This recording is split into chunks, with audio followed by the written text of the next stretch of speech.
Sean bienvenidos a un nuevo episodio del Orden del Caos. Ya desde el programa pasado estábamos hablando sobre Los Simpsons, esta enorme serie que nos ha acompañado ya por un poco más de 30 años y que sigue manteniendo popularidad, vigencia e interés. Y pues hablábamos sobre Homero y Lisa Simpson en el episodio anterior, y esta vez estamos interesados en hablar de otro de los grandes personajes que componen esta serie, pues que son los dos restantes miembros de esta familia. Vamos a empezar con esta... por cierto, estoy aquí con Orlando. Hola, Orlando. Buenas tardes, ¿cómo están? Y con Jorge. Hola, Jorge. Hola, ¿qué tal? Estoy muy emocionado porque pues se trata del primer episodio en donde estamos pues tres. Esta vez estamos agregando un nuevo miembro a la discusión. Y pues también estamos tratando de innovar con la temática o la manera de abordar estas cuestiones. Pues bien, en este personaje de Marge Simpson, que es quizá uno de los personajes más curiosos, de los más morales que hay en la serie de Los Simpson, y de los más complejos, en mi opinión, es quizá muy interesante tratar de entender cuál es su personalidad, cuáles son sus motivaciones, cómo es posible que esté acompañada de un esposo como es Homero, sí, que tenga unos hijos como los tiene y que sean tan distintos a ella. Pues vamos a tratar de entender cuáles son las peculiaridades, lo que hace tan interesante a este personaje y cómo es que podemos aprovechar de ella para hacer filosofía. Uno de los primeros diálogos o temas interesantes que podemos notar en el caso de Marge es cómo este personaje pues es religiosa, tiene sentimientos religiosos y le interesa mantener una disciplina religiosa. Es por ella que van a la iglesia cada domingo, es por ella que están constantemente conteniendo sus instintos morales a través de una especie de moral religiosa, que ella es la que insiste en este tipo de coordenadas religiosas de comportamiento. Sin embargo, hay varios personajes religiosos en Los Simpsons, y Marge tiene una forma de comportarse ante el sentimiento religioso distintiva, ¿no? Vamos a poner, por ejemplo, a Ned Flanders. Ned Flanders es un personaje que tiene sentimientos religiosos igual que Marge, pero se comporta de una manera subordinada. Es decir, le interesa mucho a Ned Flanders obedecer a lo que dicen las autoridades religiosas. Está constantemente hablándole al cura, preguntándole cómo hacer las cosas, qué debería hacer, qué no debería hacer, y trata de observar de manera disciplinada lo que le dice este personaje del sacerdote, del pastor. Y bueno, esta actitud subordinada y reflexiva de Ned Flanders contrasta mucho con la que tiene Marge, que justo tiene una actitud más bien autónoma, trata de sobreponerse y de ejercer un propio pensamiento, incluso a veces en contra del propio pastor de su iglesia. Hay un ejemplo de esto, que es donde Marge inicia algo así como una especie de empresa de asesoramiento, de coaching, y lo curioso es que a esta empresa asiste Moe, este personaje de la taberna de Los Simpsons, y le dice algo muy, muy fuerte, muy denso. Le dice: he perdido las ganas de vivir. Y Marge le dice: oh, eso es ridículo, Moe, tienes mucho por qué vivir. ¿En serio?, le responde Moe. Eso no es lo que me ha estado diciendo el reverendo Alegría. Vaya, eres buena, Marge, gracias.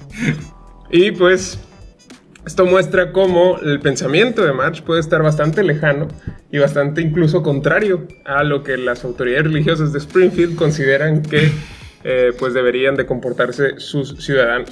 Por lo tanto, los estándares éticos de Marge son independientes a los enseñados por los propios autoridades religiosas de Springfield. Sí, comentar, por ejemplo, cuando a partir de las notas del texto que trabajaste, Juan Diego, pues uno puede decir, entonces, encuentra características kantianas en el pensamiento de Marge, pero de igual manera aristotélicas en el sentido de la frónesis. ¿Por qué?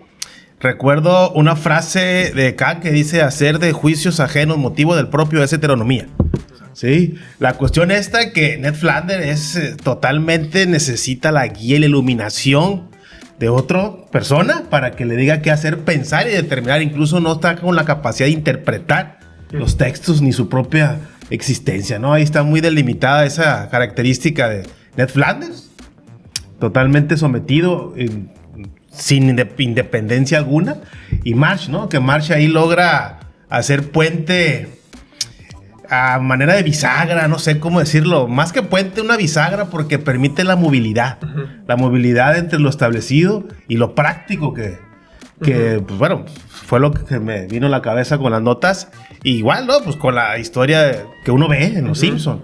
Sí, que March ahí pareciera también que es como una obra de arte que cierra 2 ciclos o etapas en la historia. ¿Por qué? Cierra un ciclo y abre otro de la posibilidad, vamos a decir, es posmoderna, podemos decir de alguna manera. ¿Por qué? Porque sin abandonar y totalmente el discurso lo maneja por medio de la frónesis, de la práctica, aplicarlos, los concretiza de manera, los temporiza. Se autodetermina, sí, pues, ¿no? Que justo es lo que distingue de Ned Flanders, que no le interesa autodeterminarse, porque eso es una actitud muy cómoda, ¿no? El no tener... es más fácil que tengan que hacer algo. Exactamente, porque no es una actitud que asume responsabilidades, una actitud de alguien que solamente obedece, que solamente pregunta qué debo hacer. Es una actitud que no asume la responsabilidad de usar la propia razón y de tomar decisiones y de evaluar por sí mismo qué se debe hacer en cada caso. Por lo tanto, digamos que Ned no tiene una inteligencia moral. Y March sí, es decir, asume una inteligencia moral y una autonomía, y por lo tanto esa independencia sí pone en cuestión la autoridad, no este señor Ned Flanders. Y hay que decirlo, Ned Flanders no es autoridad, ¿no? Si ponemos en ese sentido, incluso lo que hacen sus hijos, lo que hace su propia mujer y todo, lo tiene que consultar absolutamente. No ha encarnado la figura de padre, ¿no? Totalmente. Sí, exacto. Ahora que se mencionaba de alguna manera a Kant, sabemos que es un filósofo del siglo XVIII y que pues tiene trabajos o digamos obras en lo relacionado a la razón teórica, digamos, pero también en el ámbito de lo práctico. Y hay quienes dicen incluso que pues fue un filósofo metafísico que tuvo especial convicción en resolver problemas de orden práctico con su natural componente metafísico, ¿no? Digamos el convencimiento que hay detrás de ciertas acciones o las motivaciones que hay detrás de ciertas acciones. Y sirve precisamente la distinción que se hacía entre la moral autónoma y la moral heterónoma. Ya lo decían perfectamente bien, ¿no? La heteronomía tenía que ver con pues, la no racionalización, la no incorporación, digamos, a un esquema de valores, de un sistema crítico, racional, de los motivos por los cuales hay que accionar, ¿no? Pero la actitud o la moral autónoma sí tenía que ver con esta interiorización del deber, digamos, ¿no? Entonces, en ese sentido, March, pues, es una figura religiosa o alguien que practica la religión, pero de forma crítica, ¿no? Entonces, eso es interesante y, sobre todo, plantearlo en relación con otros personajes que son igualmente consistentes, igualmente bien definidos, y esa es una de las características de este personaje. De Ned Flanders. Sí.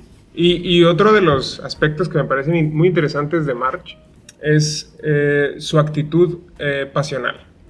Creo que las pasiones son un componente moral tremendamente importante en la historia y la terapia de las pasiones y qué hacemos con las pasiones es un problema que ocupaba a muchísimos pensadores. Y en el caso de March es muy específica su manera de abordar este problema. Y es curioso porque, digamos, que hay una especie de conversación que hay entre March y su hija. Ustedes lo comentaron en la sesión pasada, pero a mí algo que voy a leerlo literal como se extrajo del texto ¿sí? que se está comentando acá, ¿no? Dice, pregunta, ¿cómo se enfrenta exactamente Homero a la evaluación ética? Responde, Homero no es una mala persona. Si bien no es un paradigma de la virtud, ciertamente no es malicioso. La reacción más dura que podemos tener hacia él es la lástima. Pues, tratando de forzar a lo que ya se comentó el programa pasado, pues yo no sentiría lástima sino admiración, ¿sí? ¿Por qué? Porque, no sé, recordé a Arthur Rimbaud, poeta maldito, ¿sí? Que, como dice Mauro Armiño, que hace el prólogo y la traducción en esta obra completa de Atalanta, pues el paso por la poesía de Arthur Rimbaud fue como un meteoro, pero fue odiado, temido, estigmatizado, porque hay una frase, si no me recuerdo bien, en una temporada en el infierno: la moral es la debilidad del cerebro, ¿sí? Okay. La cuestión pues, de que Homero necesita un guía, ¿sí? Un guía moral. Pero él, pues, las pasiones, volviendo con lo que se iba a comentar ahorita, las pasiones no engañan, ¿sí? Pero eso lo necesita porque, lo necesita porque vive en sociedad, o sea, el enfrentamiento permanente entre porque la opinión de él, difícilmente, ¿no? Sí, o sea, yo por eso tengo admiración a Homero, solamente, pero hay que comentarlo, ¿no? Obviamente es un programa de televisión, caricatura, que no puede romper lineamientos morales extremos, ¿no? Ajá. Pero sí da esa muestra de que la moral debilita al ser humano, ¿sí? Es la debilidad del cerebro, va a decir Arthur Rimbaud, porque él hace caso a sus pasiones, ¿sí? Quiere tener una granja de ñus y la hace, ¿no? Sí. Por ahí en un capítulo lo comenta de que, pues, otro fracaso más, pues sí, pero no tiene limitantes. Sí, por eso este grito, ¿no? O este reclamo que le dice a Marge, lo quiero todo, dice. Quiero lo mejor, lo peor, lo mediocre, lo quiero todo. Lo quiero todo, quiero vivirlo todo. No puedo vivir, le dice, una vida mediocre como la tuya. Es increíble también la actitud. O sea, la mediocridad, la medianía es estar apegado a los acordes o a los lineamientos morales. Sí, establecidos de alguna manera, ¿no? Sí, claro. Pues en un episodio, ¿no? Se enlistan todas las profesiones y todos los oficios que ha tenido Homero. Y se duran varios minutos enumerando todas estas líneas, ¿no? En las que ha incursionado. Sí. Hasta astronauta, ¿no? Astronauta. Exacto. Sí, volviendo, ya encontraron la... Sí. Pues bueno, en el caso de Marge, lo que me llama la atención es esta declaración que le hace, o la petición que le hace a Lisa, su hija, que deja ver de manera muy transparente de qué manera enfoca la vida este personaje, Marge. Le dice a Lisa: quiero que hagas el favor de sonreír. Lo que menos importa es cómo te sientas por dentro. Lo que cuenta de verdad es lo que manifiestas por fuera. Toma todas tus penas y empújalas hacia abajo todo lo que puedas. Y como nunca desentonarás, te invitarán a todas las fiestas y gustarás a todos los chicos. Eso te traerá la felicidad. Es un consejo brutal el que le está dando Marge a Lisa, y aparte lo hace en el contexto de un episodio muy temprano en la primera temporada, creo que es como el episodio 6, o sea, nos están presentando al personaje de Marge y lo hacen de esta manera, ¿no? Es decir, los sentimientos, las pasiones no importan, no interesa, sino solo interesa lo que tú manifiestas, lo que tú haces. La aprobación social. Primordialmente. Y asume Marge, y esto es lo curioso, que eso trae felicidad, ¿no? Es decir, que la aceptación social, el pertenecer y además tener una actitud controlada en la que no interfieran las pasiones, trae la felicidad. Me parece esto muy curioso porque es muy cercano a cómo interpretaban las pasiones los estoicos. Porque los estoicos creían que la razón juzga el mundo externo, y una de las maneras en que lo hace es a través de las pasiones. Las pasiones serían maneras de juicios sobre el mundo externo, pero que estarían fundamentalmente errados todos. Engaña.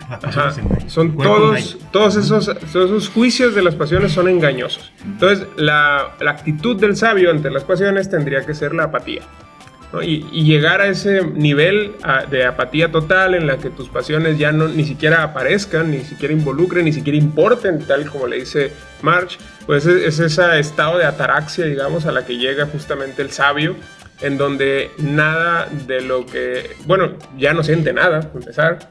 Entonces todo lo que importa es digamos, lo que hace por fuera, digamos, el sabio, conforme a la naturaleza. Esto es lo que creían los estoicos, que había que actuar conforme a la naturaleza, la cual era reconocible solo a través de los juicios de la razón, del ejercicio de la razón. Entonces este comportamiento de apático del sabio estoico pues es algo que vemos justamente en March. Quizá el único componente de pertenencia social es algo que incorpora March a esta moral estoica, pero, insisto, el fundamental trato a las pasiones que da March, es decir, esto de reprimir por completo las pasiones porque ellas no interesan, no importan, sino que estorban a esta labor de pertenencia social, explicaría bastante bien cómo es que March constantemente se enfrenta a la frustración, constantemente se enfrenta a las pasiones de Homero, que están totalmente desordenadas. Estaba recordando, tratando de recordar, mejor dicho, una frase de Oscar Wilde: el pecado no es malo porque place, creo que es la frase. Porque place, porque gusta. Pues sí, o sea, claro. Y el cuerpo no engaña, esa es la cuestión, ¿no? O sea, las pasiones no engañan. Nadie se puede engañar respecto a lo que le gusta, ¿no? Exacto, Digamos. sí. Ajá. Y recuerdo un capítulo que Homero decide no ir a la iglesia.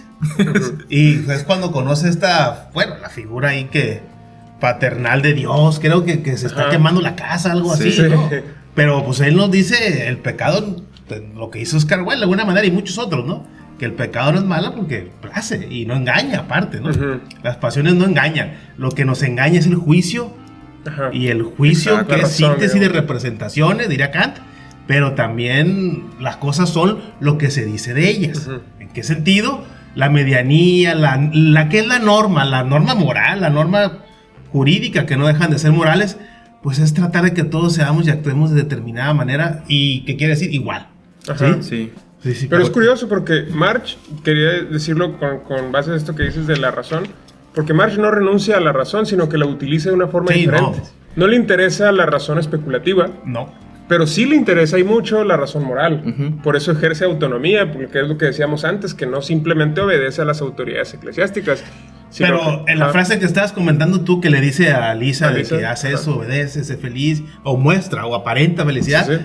después la devuelve, ¿no? Exactamente. Sí, Y dice, sí. espérate, no, pues se da cuenta que lo que se pregona como lo que debería de ser, pues no es lo que nos da felicidad, ¿no? Ajá. Hasta cierto punto se retracta, perdón, de lo que le ha dicho a Lisa, pero se retracta para Lisa, no para ella misma. Porque voy a leerlo literalmente, pues le dice, cuando ve cómo Lisa está siendo tratada por sus compañeros y por sus profesores y por sus amigos, le dice March a Lisa, la quita, la saca de ese contexto y le dice: olvida todo lo que te he dicho, te pido disculpas, sé siempre tú misma, nosotros te apoyaremos, si quieres estar triste, adelante, y cuando termines de sentirte triste, nosotros estaremos ahí. Desde ahora, tu madre estará dispuesta a sonreír por las dos. Claro, es decir, es que- Sí. lo- sí, bueno, nada más que lo que le ha dicho antes, Sí. ella le dice: lo voy a seguir haciendo, yo lo haré por ti también, pero tú tienes derecho de hacer tu vida de manera autónoma también. No voy a ser yo una autoridad moral en contra de ti o sobre ti, pero sí voy a seguir mi vida con los criterios morales que yo tengo. Tú no necesitas obedecerlos, pero yo sí, porque así entiendo mi felicidad, que es básicamente lo que está ocurriendo en este diálogo. Sí.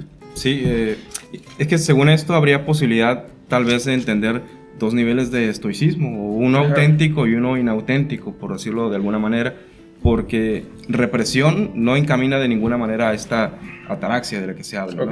Porque en este primer momento, cuando March le dice: reprime todo lo que puedas esos sentimientos para agradar a la sociedad y para ser una chica popular y agradarle a los muchachos y todo esto, pues no encamina a ninguna paz del alma, ¿no? Entonces, digamos que ese falso estoicismo en el que cae March, pero del que se retracta más tarde, inmediatamente casi, pues habría que tenerlo en cuenta, porque precisamente todo esto del coaching, ¿no? Y estas visiones acerca del sentirse bien, y lo que hemos comentado en otro momento, como la japicracia y todo esto, pues de pronto nos venden cualquier cosa para reprimir. Sí. Justamente, y no para entender, y no para interiorizar, no para criticar, y no para entender, digamos, los afectos movilizados por una determinada situación, ¿no?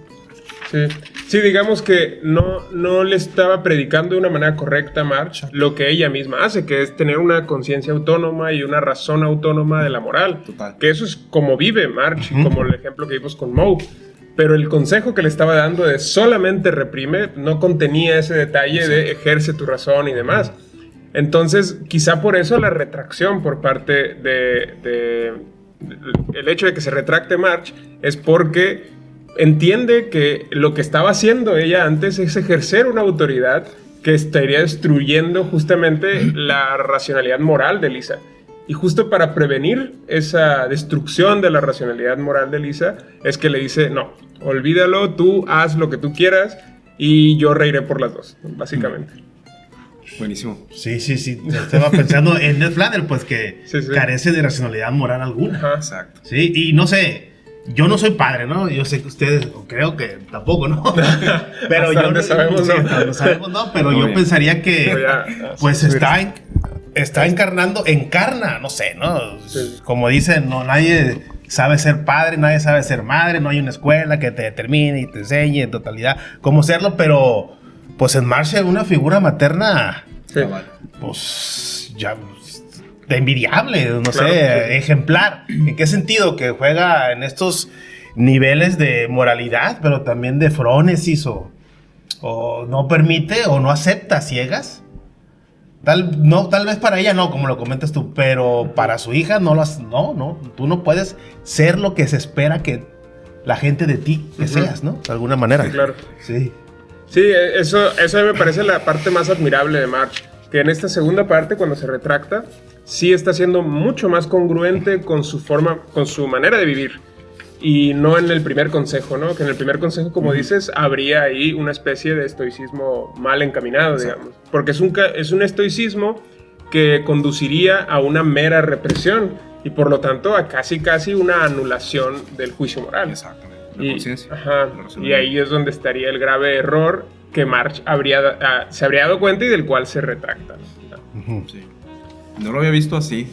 O sea, ya estamos como descubriendo cuán profundo, ¿no? Es el personaje de Marge. Claro, porque creo que esto es lo interesante, ¿no? O sea, ¿cómo es que Marge puede ser feliz en ese contexto, viviendo la vida tal y como la vive?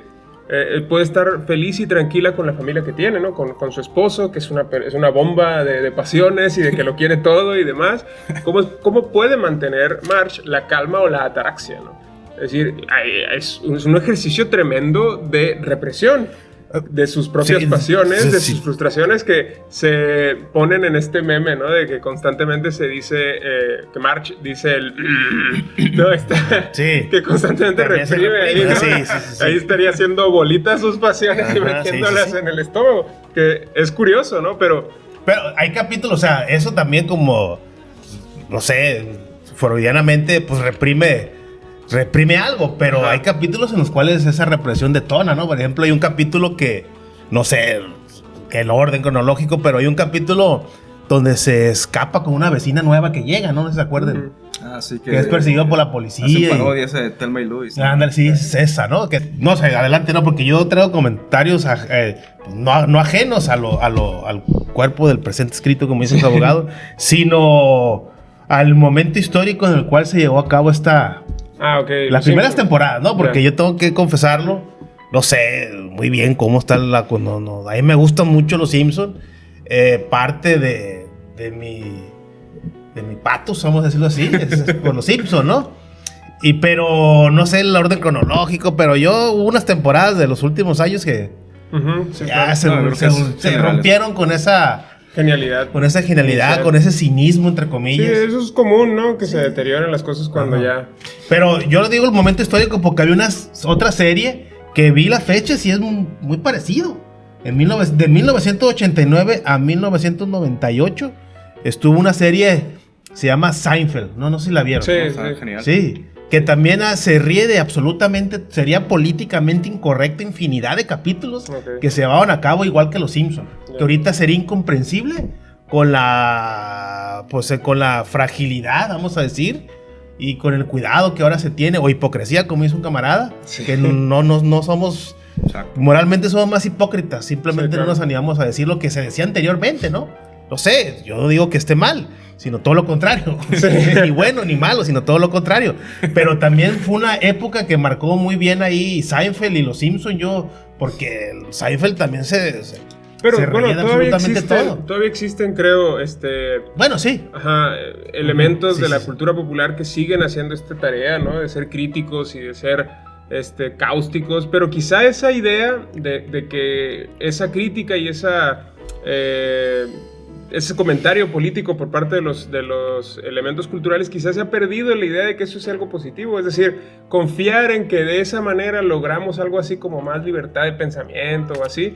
Quizás se ha perdido la confianza de que eso se logra de esa manera. Sin embargo, hay todavía intentos, pero ya no logran la popularidad que en su momento tuvieron. Y luego señalar eso, que estas 2 series, de seguro hay más, pero ahorita son las que en tanto nos está aquí reuniendo los Simpson y Seinfeld, que hacían una crítica de la cotidianidad. Sí. Hacían una crítica de la vida común y corriente, no de los grandes políticos, de la Casa Blanca. Digo, recordando otras series, o de los ovnis, por ejemplo. Otra serie que me gustó mucho a mí, Los Expedientes Secretos X, pero esa crítica y burla, y se agradece mucho, porque hay que tener capacidad de reírse hasta de uno mismo, pero esa crítica y burla que se hace de la costumbre, de la cotidianidad, de las redes que tejen las relaciones no solo entre occidentales, vamos a decir, ¿no? Porque pues, obviamente estas 2 series son norteamericanas, pero nosotros no dejamos de compartir esa comprensión del mundo totalmente occidental, ¿no? Sí, claro. Pues bien, para seguir con el tema de los Simpsons, creo que hemos logrado decir cosas bastante interesantes sobre Marge.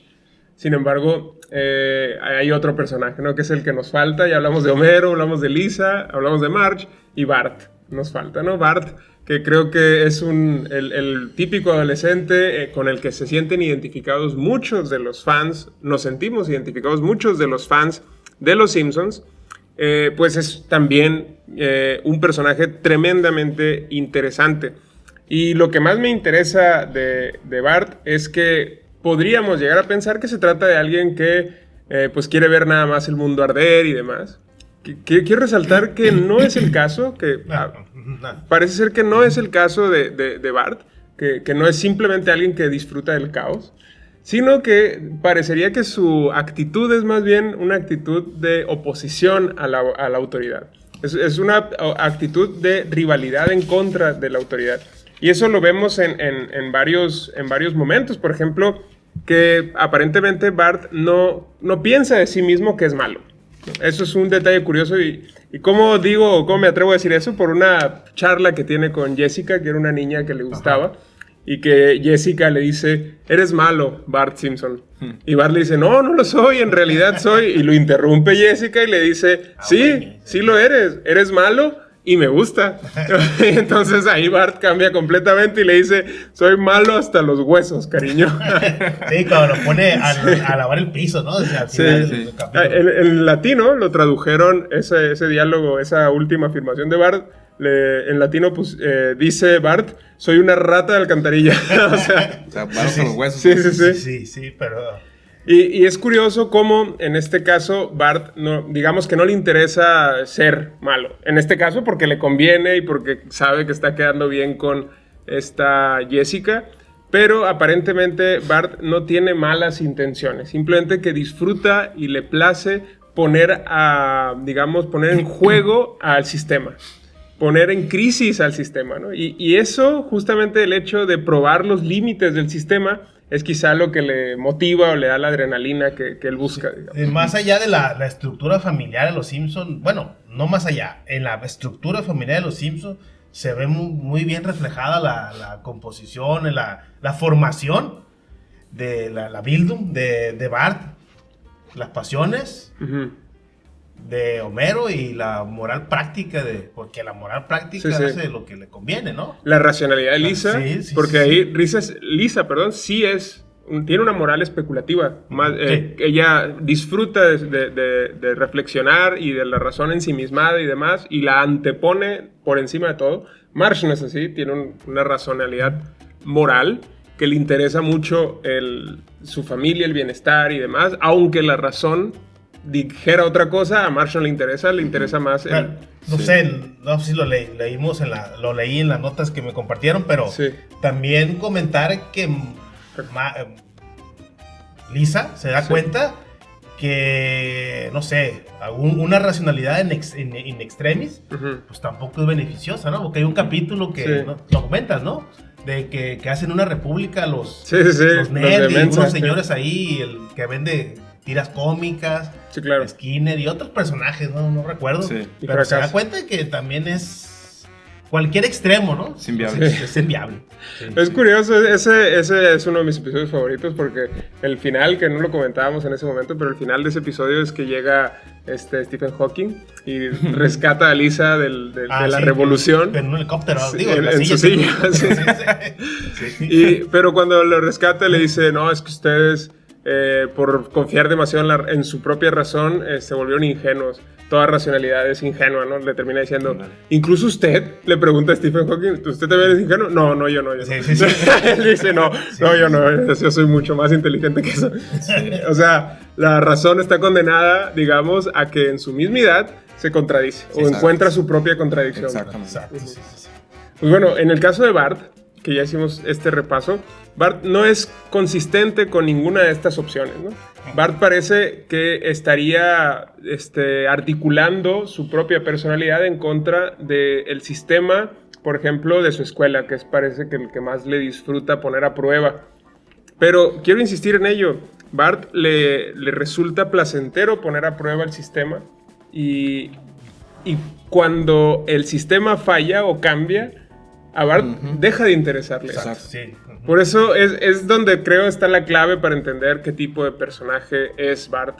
Que cuando el sistema ya no está, él pierde toda su personalidad y su individualidad porque la ha basado en justamente divertirse en poner a prueba dicho sistema. La imposibilidad de crearse una personalidad, sino solo responde a la oposición a lo establecido como imperante, ¿no? Esa nota en relación con lo que estás comentando de la personalidad de Bart, ¿no?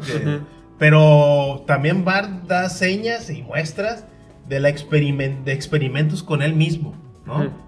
Experimentos con uno mismo, ahora es un texto de Peter Sloterdijk, ¿no? Experimentos con uno mismo en el sentido que, pues, está formándose una personalidad, porque, o sea, condensa muy bien la cuestión infantil, de la formación de dos padres.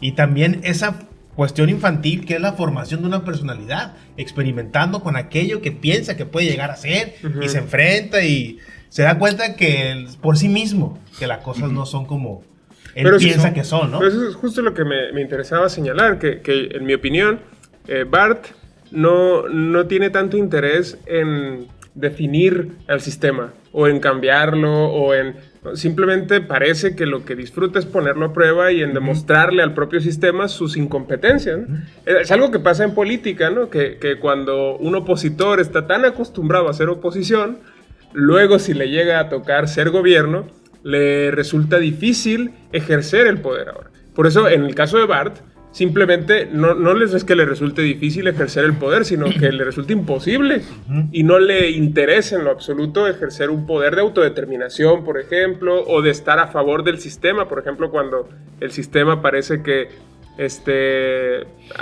anima a todos los ciudadanos de Springfield a tener una actitud semejante a la de Bart.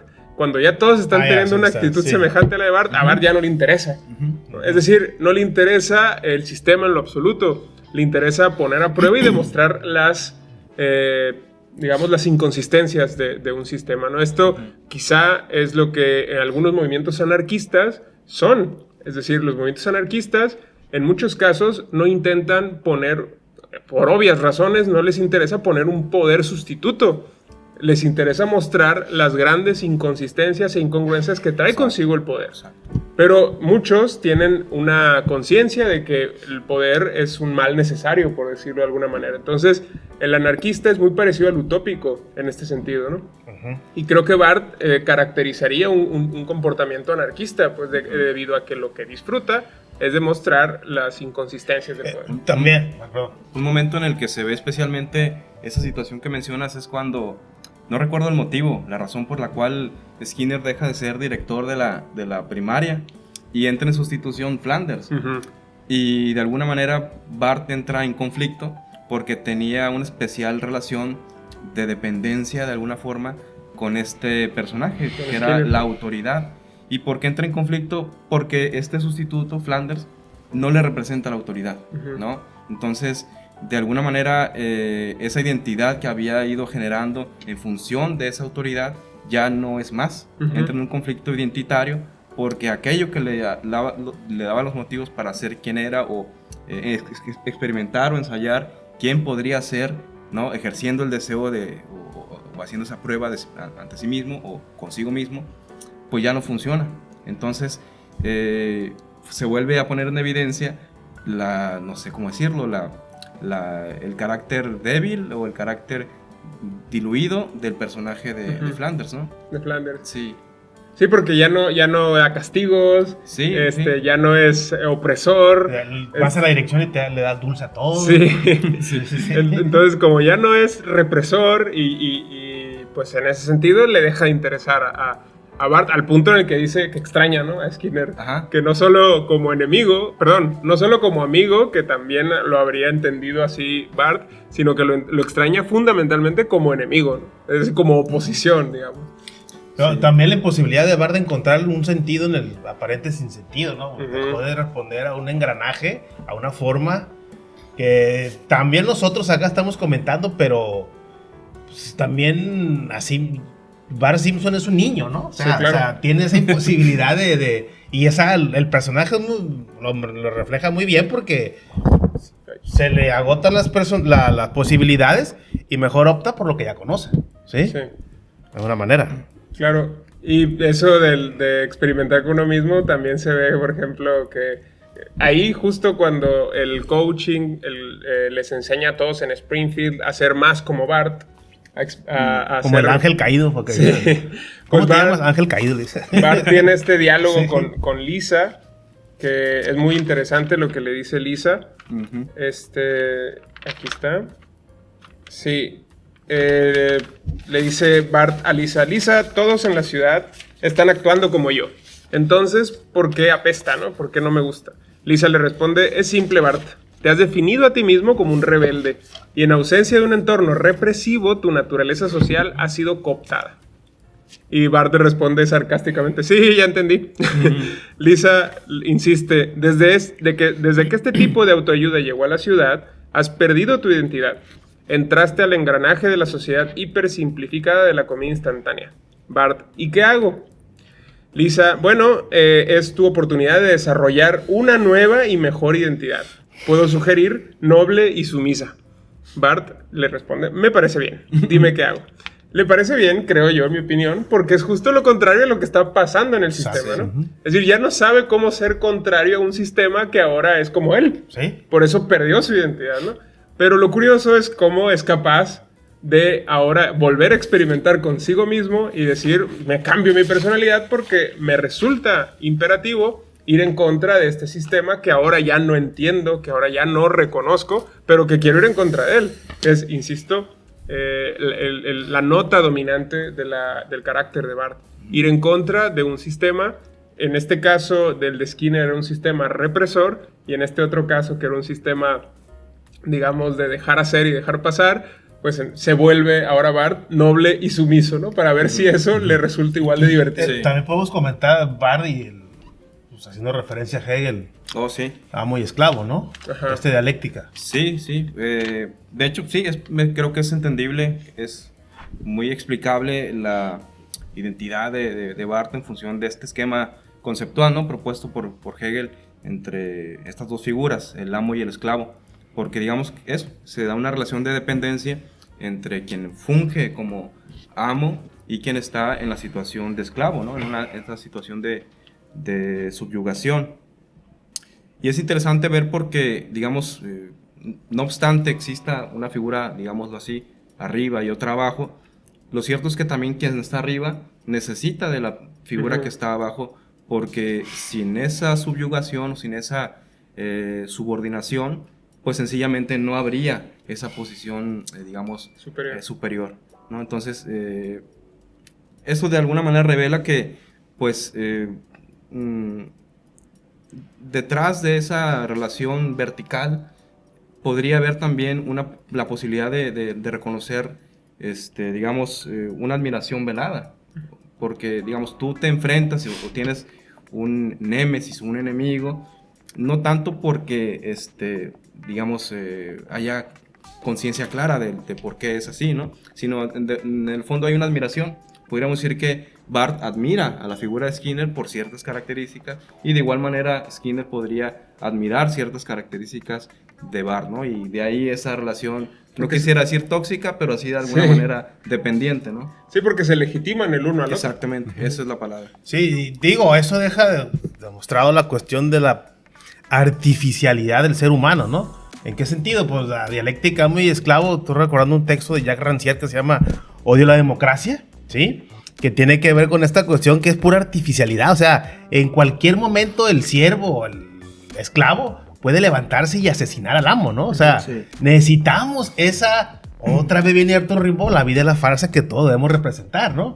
Tenemos papeles que dan funcionalidad a lo social. Y cuando lo social que se derrumba y Bart lo ve ahí, no, hombre, no sé qué hacer. Necesito la artificialidad. Volvemos a los mismos acuerdos que justifican una... No sé. ¿Quién sabe? Bueno, no sé en qué sentido estás empleando la palabra artificialidad, pero digamos que... La convención, lo humano, o sea... Sí. Ficción, somos animales ficcionales, diría... Pero digamos pero también habría una dimensión en la que sí existe, digamos, ciertos elementos auténticos o puros. No sé si decirlo de esa manera, pero... Y esos momentos tendrían que ver con la introspección. Por ejemplo, cuando Bart reconoce que admira o quiere hasta cierto punto al director Skinner, ¿no? Que lo extraña en algún sentido. Digamos, esos estados de ánimo que aparecen, que se muestran ante una situación distinta, me recuerda a esto que plantea Félix Duque, de hecho, a propósito de la filosofía de Heidegger, cuando hace una relación muy interesante entre los estados de ánimo, que en alemán se diría Stimmungen, ¿no? En plural, y hace la relación con la palabra voz, de Stimme. Es decir, parecería, según esto, o al menos es la idea que quiero trazar, que los estados de ánimo están ahí dispuestos para ser escuchados. Y cuando Bart introspectivamente reconoce que se siente incómodo ante una situación, está tomando nota, está reconociendo ese experimento y solo entonces, pues, cambia su perspectiva ante el sistema, ¿no? Sí, sí. Pero hay una cuestión, no sé, que en ese capítulo también en relación con la artificialidad y el orden establecido, los dos llegan al final cuando dicen, está bien, voy a regresar a mi puesto.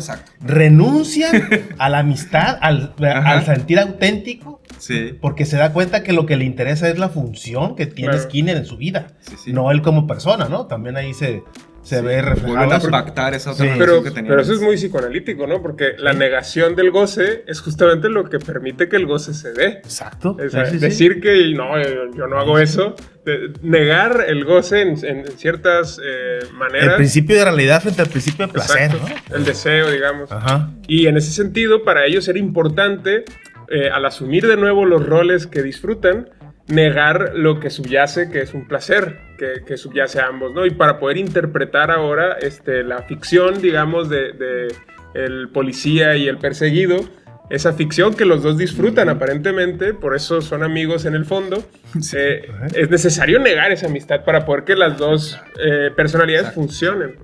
Sí. No deja de ser totalmente instrumental. Sí, porque de hecho hasta Skinner en su vida doméstica, cotidiana, su vida cotidiana, personal, pues es una figura muy, pues...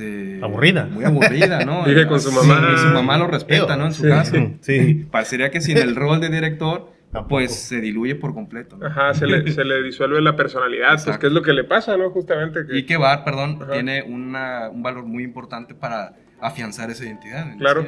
¿no? Sí, por eso lo quiere y lo venera tanto. Exacto, sus técnicas represoras cobran sentido por el hecho de que Bart está ahí, porque si no, pues difícilmente otros personajes, bueno, hay otros personajes, ¿no? Medio sí, lo que está recordando la jerarquización del dominio que hay en la serie también es el superintendente, ¿cómo se llama? El uno que es el irlandés, ¿no? El que es como inspector de la escuela, inspector escolar de la escuela de Skinner, no sé cómo se llama, ¿no? Archundia le pone. Archundia en español. Pero que le pega unas cagadas. Sí, también es una repercusión ahí, ¿no? De la personalidad y forma en la cual ejerce la autoridad Skinner, ¿no? Claro. Sí, ahí lo curioso, volviendo a la capacidad que tiene Bart de experimentar consigo mismo con tal de seguir siendo opositor de los sistemas. Me viene a la mente cuando quiere sustituir a Lisa, creo que era en una cita o algo así. No, pero que está levantando. Bueno, hay otro capítulo que está levante la mano en el aula y. Pero dice, me ya refiero... no levante la mano, Omar, le dice el maestro, está todo mal. Ajá, sí. O que juega unas partidas simultáneas de ajedrez. Sí, todas pierden. Y pierden todas. Sí. Pero no, me refiero al episodio donde se pone, creo que una falda o algo por el estilo de Lisa, que la va a sustituir por alguna razón, no me acuerdo. Y le pregunta, ok, pero ¿por qué tenías que poner zapatillas? No, pues es que tenía que combinar, ¿no? Con la faldita, sí. Es decir, Bart no tiene miedo ni siquiera de experimentar en ese sentido. Es decir, está dispuesto a ir en contra del sistema o de lo que dicta, digamos, la masculinidad, solo porque disfruta el hecho de poner en crisis al propio sistema. Ballet, ¿no? Se pone sí. Y luego ver el núcleo básico de la sociedad, que es la familia, que es muy bien... Hay no sé, ¿no? Como le digo, pues no tengo hijos, creo que ustedes tampoco, pero ese amor de familia que se manifiesta. Estoy recordando un capítulo en el que, no sé por qué diablos, no recuerdo, Lisa la inscriben a un concurso de belleza. ¿Sí? Sí. Okay. Y que pues Lisa está temerosa y la piensa mucho, al fin participa. Pero esas muestras de amor entre la familia, por ejemplo, Bart, ahí le da una plática llegadora acá, muy sentimental, pero esas muestras, ¿no? Que rompen, pareciera... esa perversión polimorfa que tiene Bart, en tanto infante, que pareciera que quiere hacer el mal sin importar las consecuencias, pero también ese amor que se manifiesta también en Homero Simpson, cuando tiene el tercer hijo, que es Maggie, y que pone ahí que siempre sale sacando memes de esa... hazlo por ella, ¿no? Ajá. Ese amor, igual Marge, igual todos, pues. Sí, es lo único que mantiene a los Simpsons funcionando, ¿no? La devoción por la familia o la idea de la familia, ¿no? Claro. Que es una idea primigenia y fundamental en esta serie y que pues en toda civilización, en toda sociedad tienen que imperar. Pero también impera la imagen de la familia nuclear, ¿no? Sí. Pero esta idea es siempre una especie de metáfora de la sociedad, ¿no? Por eso la autoridad es concebida en este caso por Homero, que no es una autoridad en la familia de los Simpsons, pero parece que sí. Bueno, es extraño, una autoridad extraña, pero Marge, que sí es una autoridad más estable, moralmente al menos, no es una autoridad dictatorial o impositiva o restrictiva, pero sí es una autoridad estable en lo moral, por ejemplo, los lleva a misa y Bart va cambiadito y demás. O sea, sí existe una especie de amor o respeto por esta idea de la familia como subyacente en todos estos personajes que estamos viendo. Sí, bueno, pues, también a propósito de esto, de por qué es funcional la familia, tiene que ver con lo que decíamos la vez pasada, de cuán afortunado era Homero Simpson, ¿no? En lo general, porque hasta eso, él tiene ese empleo también pagado, según entiendo, porque pues fue un día cuando estaban contratando, ¿no? Y tuvo la suerte de quedarse ahí. Y en ese sentido, pues, pues tiene la posibilidad de brindarle a su familia, pues todo lo que tiene. Pero, y eso de alguna manera es una situación afortunada. Azarosa, bueno, no azarosa o no. Digamos, benéfica para todos. Sí. Podría no ser así y entonces la dinámica familiar que estamos retratando pues no sería el caso, ¿no? Porque hay un capítulo por ahí que un compañero de trabajo de Homero Simpson, no sé cómo se llama, que lo odia, que fallece electrocutado, tratando de demostrar la imbecilidad de Homero y la cuestión azarosa y por qué está ahí, ¿no? También. Pobre. Sí. Sí, que es algo increíblemente paradójico de este personaje de Homero, que ahí sí, pues es simplemente beneficio por parte de los guionistas que se lo dan a Homero, ¿no? Sí. Ajá. Pero igual con Bart, yo creo que a él le toca mucha suerte de estar con una familia tal y como la tiene, ¿no? Porque tiene una relación de camaradería con su padre, que probablemente de ahí... Homero le dice papá, me empezar. ¿Sí? Exacto, sí. Le habla de tú, ¿no? Sí. Igual Marge se encarga de que él esté bien, lo cuida, le da de comer y demás.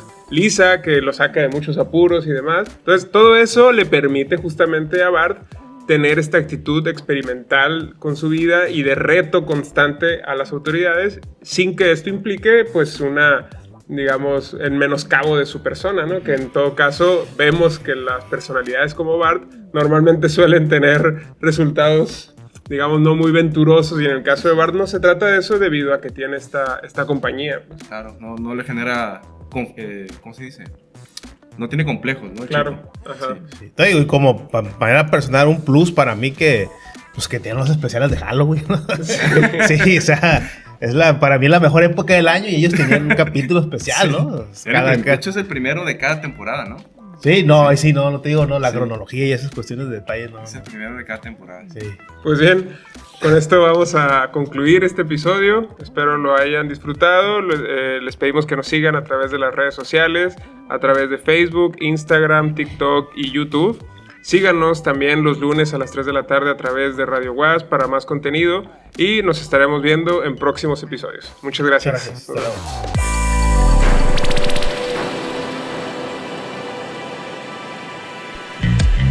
Esto fue El Orden del Caos, un espacio donde hablamos de cine, series, libros y tendencias actuales desde una perspectiva filosófica.